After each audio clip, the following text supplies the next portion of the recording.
কেমন লাগছে তোমাদের এই ছোট্ট গাড়িটা? আমি কিন্তু এই গাড়িটা বানানোর পেছনে একটা বড় কাহিনী রেখেছি, আর সেটাই আজকে তোমাদের সাথে শেয়ার করব।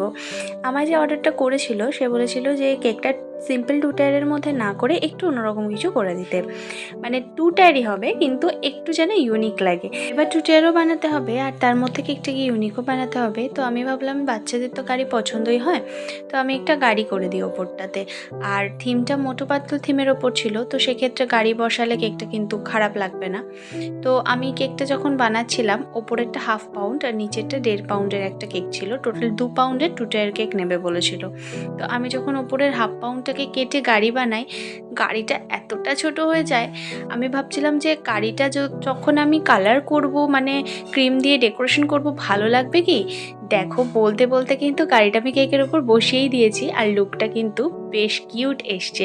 মানে একদম ছোট্ট গাড়ি। ছোট বাচ্চার জন্মদিনে তো ছোট গাড়িই হবে, বড় গাড়ি তো আর হবে না। ঠিক কেকের জিনিসটা এমনটাই হয়েছে। আর যখন আমি ছবিটা পাঠালাম পুরো কেকটা রেডি হওয়ার পর, কাস্টমার দেখে তো অবাক। বলছে, তুমি এত সুন্দর একটা আইডিয়া করে কেকটা বানিয়ে দিলে, সত্যি আমার ছেলের খুব পছন্দ হবে। আর আমি সত্যিই নিজেও, মানে কি বলবো, আমার নিজের গাড়িটা এত পছন্দ হয়েছে যে এত ছোট্ট একটা কিউট গাড়ি বানিয়েছি।